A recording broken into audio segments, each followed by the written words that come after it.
Ethan wasn't planning to stop. Not for the storm, not for the memories, and definitely not for the old road that still carried the weight of his past. But then he saw him. A frail German shepherd lying motionless by the highway. One whisper changed everything. A name, a look, a tale that remembered. What followed would unravel years of silence, betrayal, and a bond that never died. This is more than a reunion. It's a truth waiting to be found. But before we begin, like this video and drop a comment sharing where you're watching from. Let's dive in. The rain came down in steady sheets as Ethan Brooks gripped the wheel tighter, eyes fixed on the winding road cutting through the valley of Jackson, Wyoming. It had been years, 15 to be exact, but this place still knew how to squeeze his chest without permission. Mountains loomed like memories, and the air, thick with pine and storm, felt too familiar. He wasn't here for nostalgia. He was here to sign a few documents, settle a land dispute that had been buried as long as his family, and leave before the ghosts got any louder. But fate, as always, had other plans. As he turned on to Route 89, the headlights caught something strange ahead. A dark shape, unmoving. He slowed, his wipers battling the downpour. And there it was, a German shepherd, frail and soaked, lying at the edge of the road like the world had already let him go. Ethan's foot hit the brake hard. He stepped out, rain hammering his shoulders, and approached cautiously. The dog didn't run, didn't flinch. He just turned his head and looked up straight into Ethan's eyes. There was no aggression, no fear, just recognition. That kind of gaze doesn't come from instinct, comes from history, from something unfinished. "Hey, buddy." Ethan knelt slowly, heart thudding. The dog's ribs pushed against his skin like broken scaffolding. His paw was twisted, his coat matted with mud, and yet something about the way he tilted his head, it pulled Ethan deeper into some forgotten warmth. And then he said it. Out. It slipped out. A name buried under a decade of silence. A name no one else had used since the day his life split in two. The dog didn't just react. He answered. A faint wag. Quiet whimper. As if that single word had reached through miles of abandonment and yanked him back into the light. Ethan froze. For a second, he forgot the rain, the pain, the years. All he saw was him, the one living thing that hadn't forgotten. That tail wasn't wagging from instinct. It was memory. It was hope. Carefully, Ethan removed his jacket and wrapped it around the trembling animal. The dog rested his head on Ethan's arm, like he'd been waiting for it all along. No hesitation, no distress, just relief. Ethan lifted him gently and placed him in the passenger seat of his truck. The dog didn't move, just stared out the window as if watching a world he never thought he'd return to. As Ethan shut the door and slid behind the wheel, something shifted. The road ahead wasn't just asphalt anymore. It was a path back through a story he thought was over. And somewhere deep inside, a question had already planted itself. Why here? Why now? Why him? And even deeper than that, why did they tell me he was gone? The rain hadn't let up when Ethan pulled into the gravel lot of a weathered roadside lodge tucked just off the riverbank. He hadn't booked a room, didn't plan to stay this long, but plans apparently didn't matter anymore. The Dog was still curled in the passenger seat, wrapped in Ethan's damp jacket. His breathing shallow but steady. Every bump in the road made him flinch. Every flicker of lightning seemed to draw his eyes toward some distant, invisible memory. He wasn't just injured. He was exhausted in a way no medicine could treat. Ethan checked in with little more than a nod and a credit card. Room 4. Ground floor, close to the door, easy. 4 carrying. He didn't ask about pet policies. Didn't care. The lodge smelled faintly of old wood, heating oil, and something sweet. Maple, maybe. It felt like an old quilt, worn, but familiar. He laid the dog on a folded blanket by the baseboard heater and watched the steam rise off his wet fur like breath from a tired soul. The silence between them wasn't awkward. It was heavy, intentional. Ethan moved slowly, drying the dog's coat with a towel, checking his paws, carefully inspecting the matted fur for deeper injuries. The dog didn't resist. He didn't whimper, just watched him, eyes wide still. Not out of fear, out of something deeper, something that resembled recognition with a hint of disbelief. Like he didn't fully trust. This moment was real. Ethan set out a bowl of food and water beside him. The dog didn't touch either. His ribs were sharp beneath the skin. His hip bones jutting like someone had sculpted him out of hunger and loss. Still, he didn't cry. He didn't beg. He simply remained, like someone who had already learned that asking never changed anything. Ethan slumped into the room's only chair and stared at the space between them. "I don't know what this is," he muttered, half to himself, half to the storm outside. "But if you're who I think you are, then someone lied." The dog blinked, slowly, then shifted, just barely, to rest his paw against Ethan's boot. That small gesture hit harder than any punch. It wasn't random. It wasn't accidental. It was a choice, a signal. Quiet confirmation that whatever remained broken between them wasn't beyond repair. Unable to shake the weight in his chest, Ethan leaned forward and whispered, "Is it really you?" The dog didn't move, but his eyes didn't leave Ethan's. They stayed there, steady, with a softness that defied the years and distance between them. When dawn finally cracked the sky open, its first light spilled into the room like a slow confession. Ethan rose to open the curtains. That's when he saw it etched faintly into the dog's collar, half hidden beneath years of grime and mud. Buckley, a town nearly 50 miles away, a direction Ethan hadn't considered in years. Why would someone take him there? Why would they rename him? Questions curled in Ethan's gut like smoke. This wasn't just a lost dog. This was a trail. A message left in plain sight. The dog finally licked a little water from the bowl. Slow and cautious. Ethan smiled, but it didn't reach his eyes.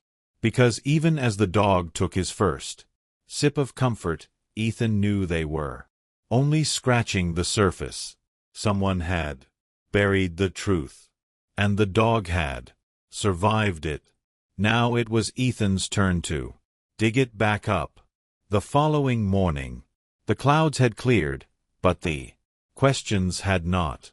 Sunlight crept through the window like it didn't want to be there, casting soft light across the blanket where the dog lay. He stirred slowly, legs tucked beneath him, like a soldier guarding a memory.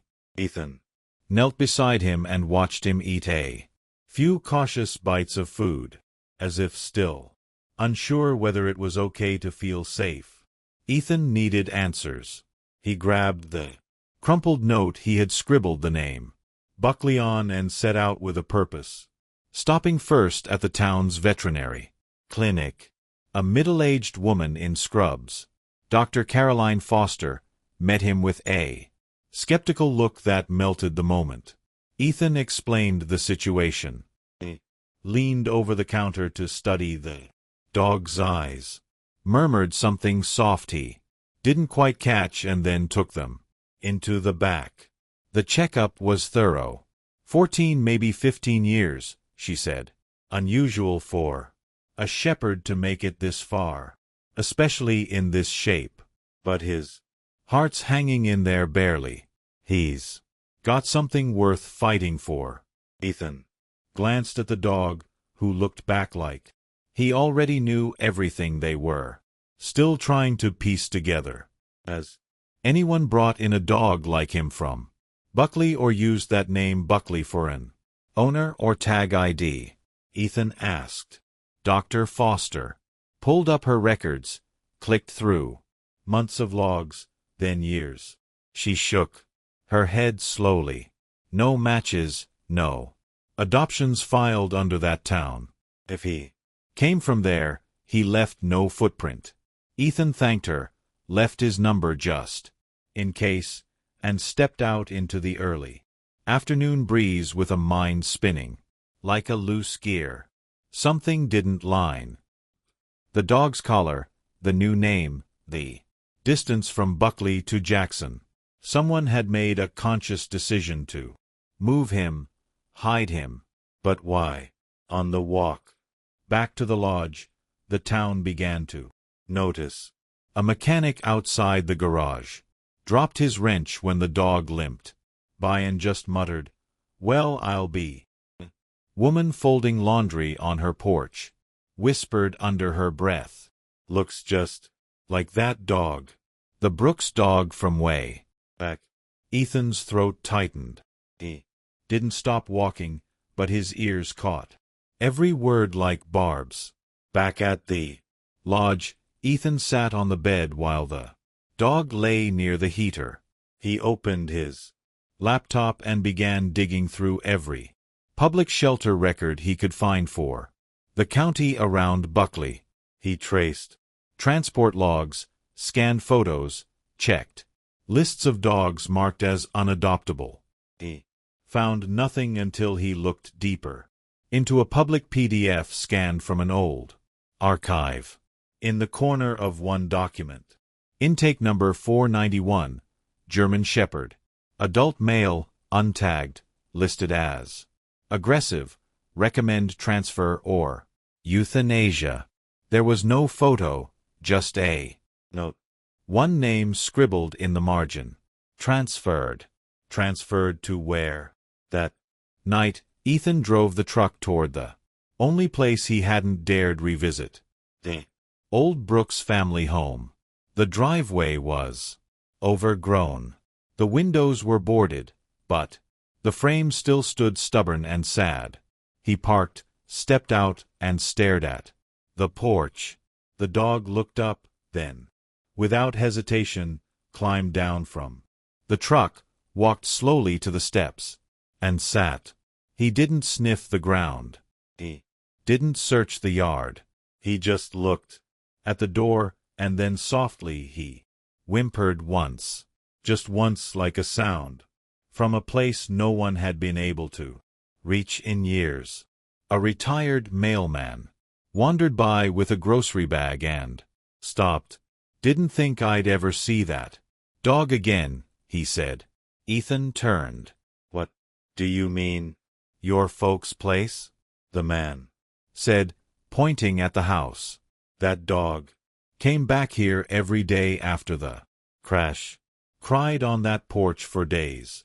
Then one day he vanished. I figured he gave up. But Scout hadn't given up. Someone had taken him. And now the silence wasn't just sad. It was suspicious. Ethan stood in front of the storage unit with keys shaking in his hand. Not from the cold, but from the weight of something deeper pressing down on him.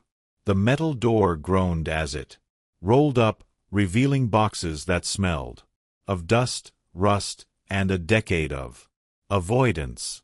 Old furniture leaned in, forgotten angles, filing boxes warped from years of neglect. A fishing rod snapped in half. He stepped inside, the air heavy with silence, the kind that tastes like old grief and unopened answers.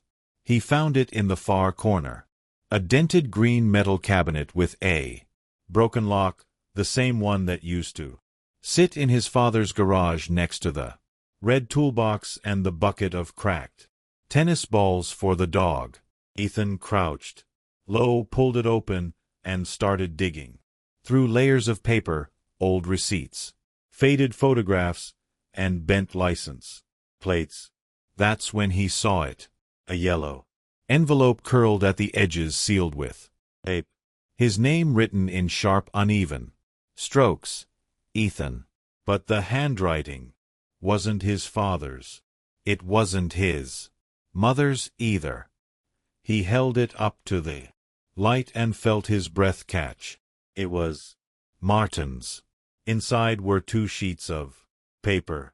No greeting, no apology, just a story told in mechanical sentences. After the crash, Scout became unmanageable. Wouldn't eat, wouldn't let anyone near the house. We made the decision to transfer him to a behavioral facility near Buckley that handled trauma cases. He was listed under intake number 491. We hoped someone would adopt him. I didn't want you to know. You were dealing with enough. Ethan blinked hard, the words swimming. It wasn't fate. Wasn't tragic timing. It was a choice. Scout, no. The dog hadn't run away. He had been taken, sent off like a piece of broken furniture, hidden like a secret no one wanted to face.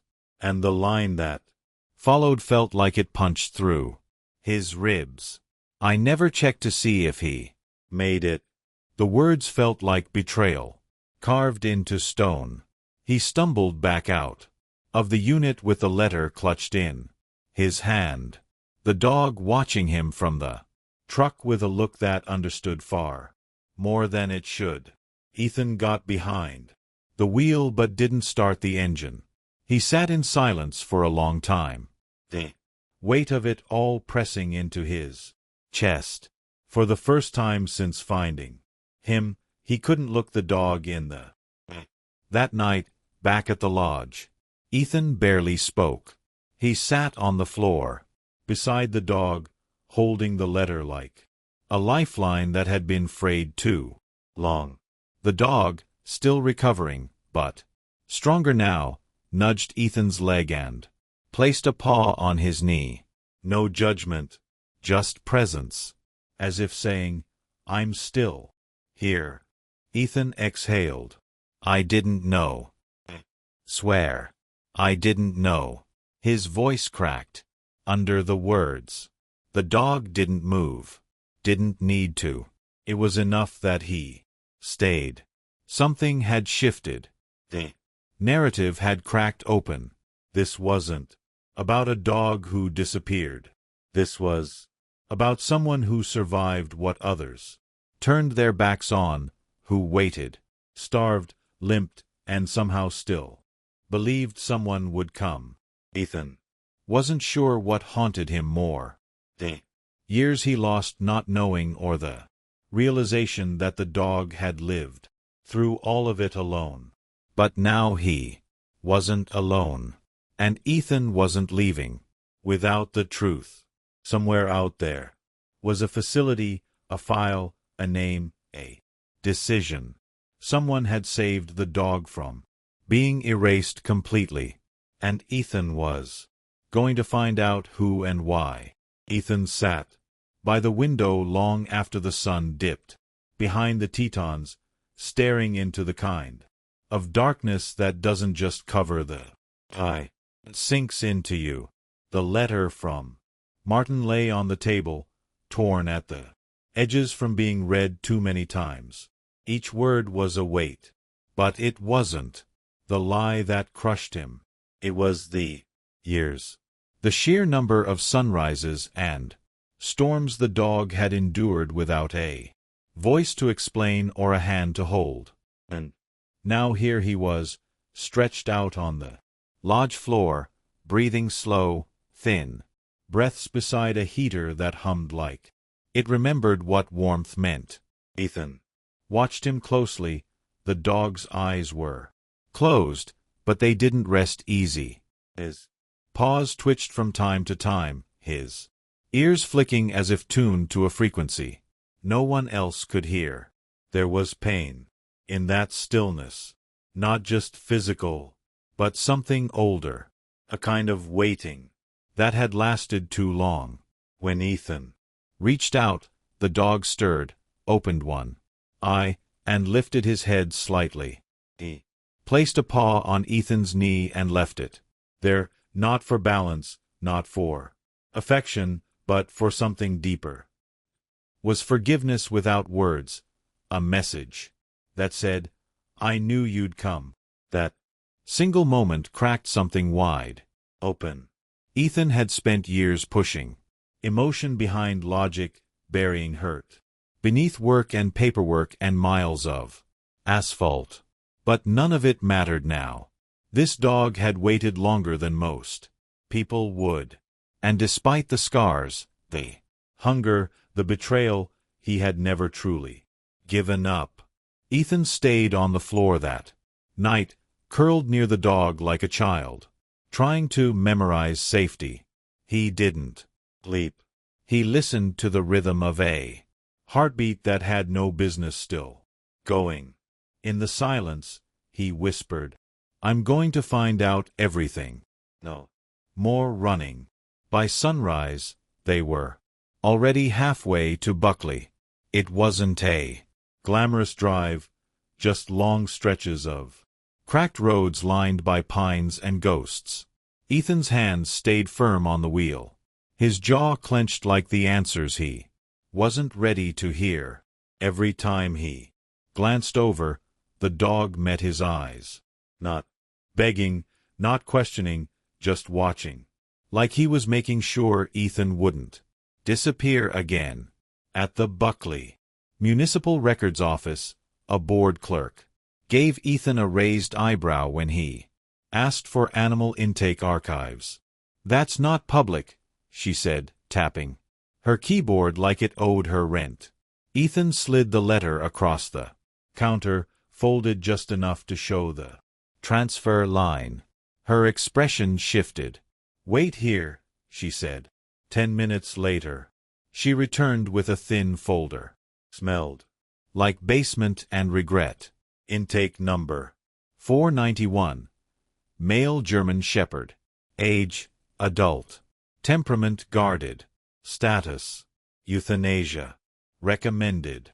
Ethan's throat tightened, but one detail stood out. In the margin, transfer denied. Ethan blinked. That name, Daniel. He flipped to the next sheet, a release form with a scribbled signature, and a short note. Dog refused food. Would not interact. Taken home for extended care. No address, just a town. Teton Village. It was enough. Back in the truck, Ethan exhaled and glanced at the dog. "We're getting close," he said. The dog didn't react much, just rested, his chin on the dashboard, looking out at the road as if it had always pointed to this moment. Ethan didn't know who Daniel Keene was or why he had stepped in when no one else had. But someone had made a choice to keep the dog alive when everyone else signed off on letting him fade. That meant something. And deep down, Ethan hoped no needed that it meant this wasn't just about loss anymore. This was about everything that was still possible to get back. The road to Teton Village curved like it was trying to keep its secrets hidden just a little longer. Pine trees lined the narrow highway, dusted with fresh snow from the night before. The sky was washed in that pale blue you only see when the cold is just beginning to bite. Ethan didn't speak much. The dog sat upright in the passenger seat, more alert now, his ears twitching every time the wind shifted, like he could feel it. Whatever was waiting for them wasn't just a destination. It was something that had been building for years. The address came from a property tax search. One match, a cabin registered to a Daniel Keene, now in his 70s, retired. No phone number, no public record of occupation, just a name, an old shelter file, and a flicker of hope Ethan didn't dare put into words. The cabin was tucked between towering trees and shadowed hillsides, the kind of place where sound disappeared. The truck's tires crunched over gravel as Ethan parked.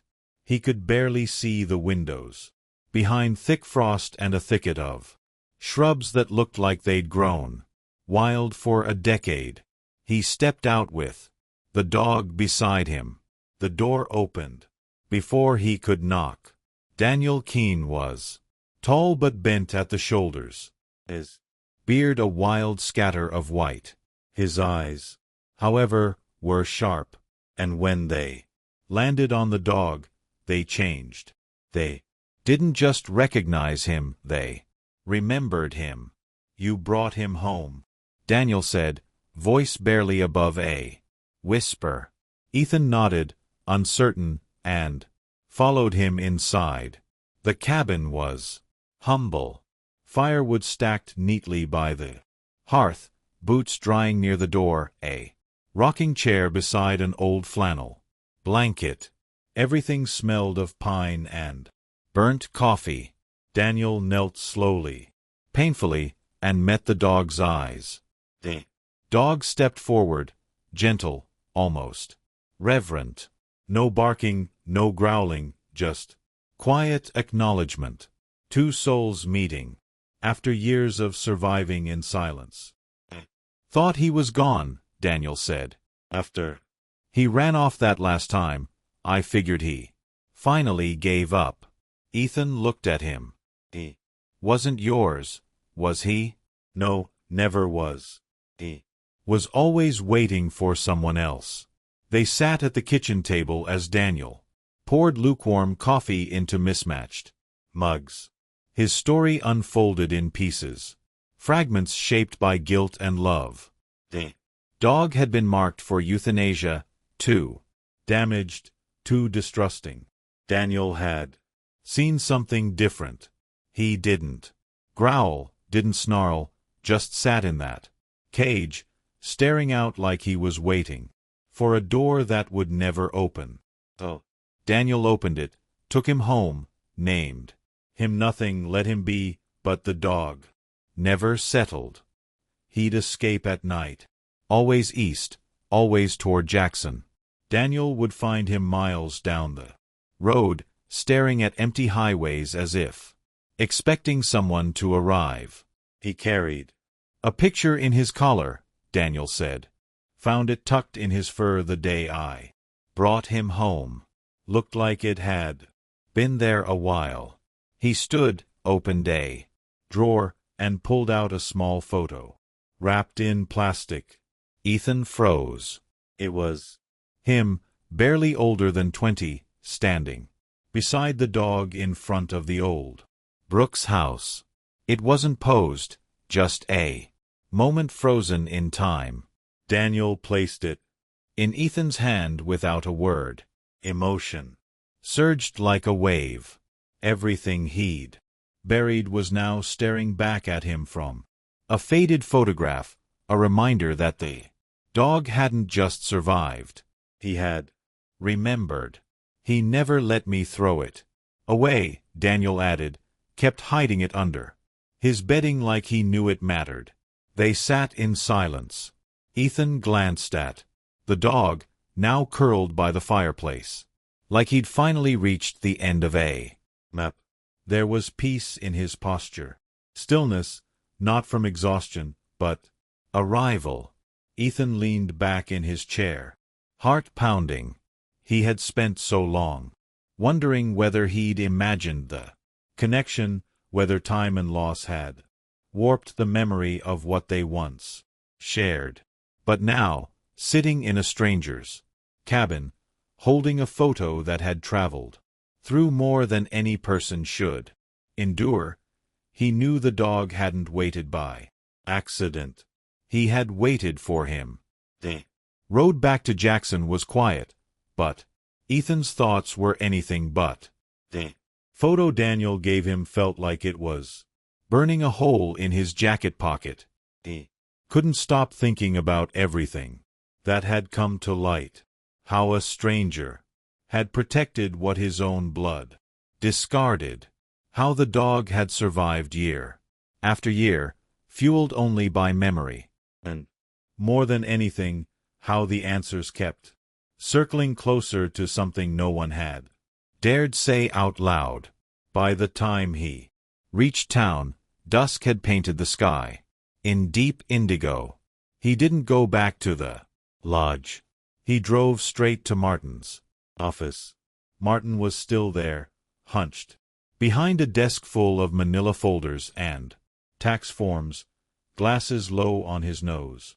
He looked up, startled when Ethan stepped inside with the dog close behind. "I need you to tell me the truth," Ethan said, placing the photo on the desk. "All of it. No more soft versions. No more excuses." Martin stared at the picture, his face drained of color. His hand trembled slightly as he pushed the glasses up his nose and leaned back in his chair. "Where did you get this from?" "The man who saved him after you threw him away." Martin closed his eyes. "Didn't throw him away. I was trying to protect you." "From what?" Martin sighed. "From the guilt." "From what?" "That dog knew." That stopped Ethan cold. "What do you mean?" Martin hesitated, then stood and walked to the file cabinet in the corner of the office.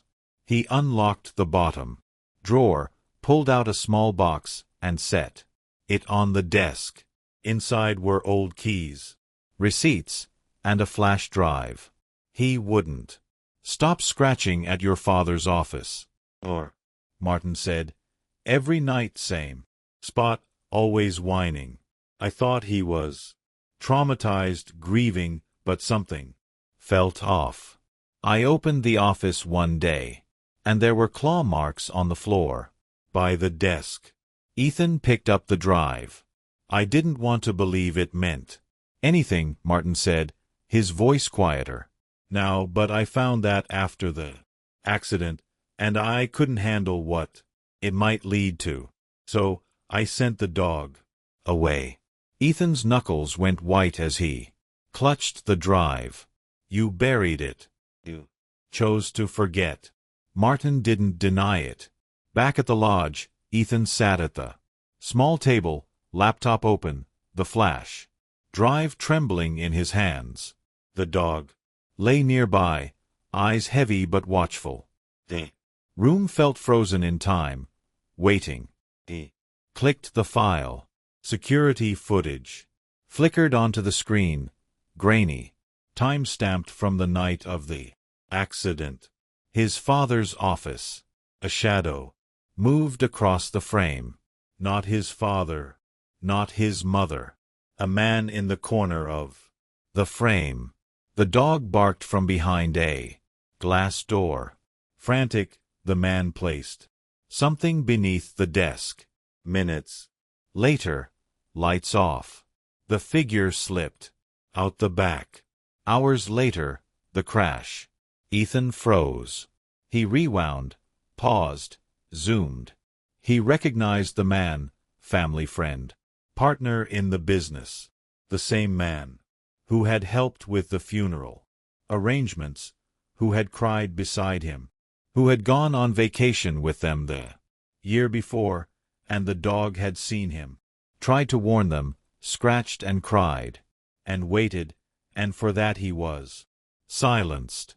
Ethan sat in the dark, the screen casting shadows on his face. The dog stirred, walked over, and rested his head on Ethan's knee. It was a quiet gesture, but it said everything.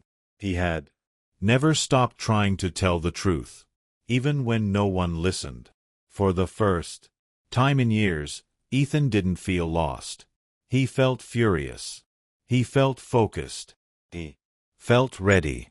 The silence they'd been forced to carry, man and dog, was over. And the truth, it had waited long enough. Morning light painted the mountains gold, as if the world itself was finally ready to tell the truth. Ethan stood on the porch of the lodge, cup of untouched coffee in hand, his other hand resting on the dog's back. They both stared at the horizon like it held the next step forward. Something about the silence felt different now. Less heavy, more resolute, the kind of quiet that follows after a storm has spoken. The video was handed to the sheriff's office that morning. No drama. No fanfare. Ethan didn't want revenge. He wanted closure. The sheriff, older and wiser than he let on, watched the footage with a clenched jaw and said one thing: "We've waited long enough." Formal investigation was opened within the hour. Ethan didn't stick around to watch the wheels of justice turn. He didn't need to. The truth had finally been spoken aloud. What had been buried, dismissed, and pushed into silence by fear and convenience was now out in the open. The man responsible would face what was coming, not because Ethan demanded it, but because the dog, without words, without protest, had never stopped pointing toward it. Later that day, Ethan drove to the old family house one last time. It hadn't changed. Still worn down, still leaning under the weight of memories, but it didn't feel haunted anymore. Felt honest, and somehow that was harder. The dog stepped out of the truck with a steadiness Ethan hadn't seen before. He walked to the porch, climbed the steps, and sat the exact spot he had once waited for someone who never came. This time, he wasn't waiting. He was home. Ethan joined him, sitting beside him with the quiet reverence of someone standing inside a church. He reached into his pocket and pulled out the photo, the one from Daniel's cabin. He laid it down between them.